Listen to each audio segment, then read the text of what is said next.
The day has finally arrived for me to be able to break ground on this new addition that we're planning on our house.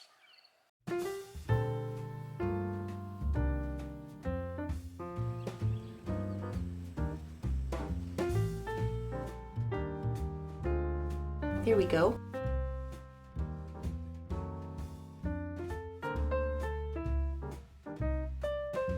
Yeah. Wow.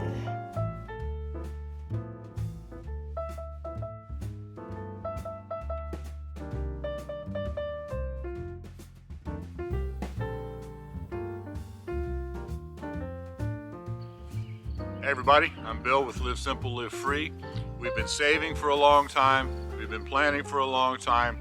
We finally got the building permit the other day, so today I'm going to break ground on this new addition, and we're pretty excited about it. It's not a big project. It's one room, 10 by 13 feet. It'll be a utility room. It'll allow us to take a lot of the things that we have in our kitchen right now, like our washer and dryer, move that out into the utility room. We'll be able to put in a freezer and a lot of shelving space to store the canned goods from when we grow it in our garden, and then can it, and the jars will go on the shelves. Right now, if we can a bunch of stuff from our garden, we don't have any place to put it. So that's what that's all about. Utility room, storage, oh, and a half bath. Our house only has one bathroom, so we'll be very excited to put in another half bath. So here's the plan. The room is going to go right there, basically where the porch is right now. The sidewalk will come up. We'll still have a ramp that'll go into a doorway right here, and so you'll walk into the utility room, and then you'll go that way into the house. You'll see it unfold, of course, as I build it. First thing I need to do is remove the porch.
Okay, so I now have the old cement porch cleared away, and just as I expected, the wood behind it is completely rotted out. I can see right through to the foundation right here. Now, I knew this was the situation. Even with the porch here in place, I could see a little bit underneath of here to know that this was all rotten. This is not a big deal to fix from out here. With the porch in the way, I couldn't do it from out here. I would have to do it from inside, and that would be almost impossible. This is the low end of the crawl space where it's only about this tall under there. Very, very difficult to do it that way. But with this all opened up, I should be able to do it from here pretty easily. I need to do that before I start on the rest of the addition. But this is not a surprise to me. I knew this was going to be the case. There is no flashing here. I can't believe it. They built this thing 50 years ago. And they built the house, and then they built this cinder block deck and just pushed it up against there and didn't put any flashing in there. So for 50 years now, the water's been coming down from the roof, hitting the porch, splashing up in here and splashing all the water right inside there. To be frank, I'm surprised it's still in as good a shape as it is. I would have expected it to be much worse with 50 years of water getting in there. It's not the way to do it. If they had just put flashing there before they put the porch on, it would all still be solid.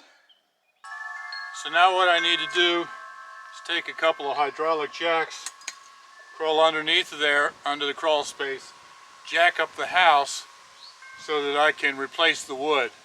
Now fortunately, I don't have to actually replace the wood from underneath. I can do it from out here. I just have to crawl under there to put in the jacks. This is a 12-ton jack, and I've got 2 of them hydraulic jacks. I just had to go out and buy these. When I was doing this contracting, and that was my business, I had a bunch of them, but the last paid job, contracting job I did was in 08, and that was, my goodness, 13 years ago, and somehow I don't have the jacks anymore. So I just had to go out and buy these 2 jacks so that I can jack up the house. So I'm about to go under there and jack it up, but you know what? That's going to be in the next video. So in the next video, I'll jack it up and I'll replace all of this rotten wood under here. I hope you join me then. Live simple, live free. You be blessed.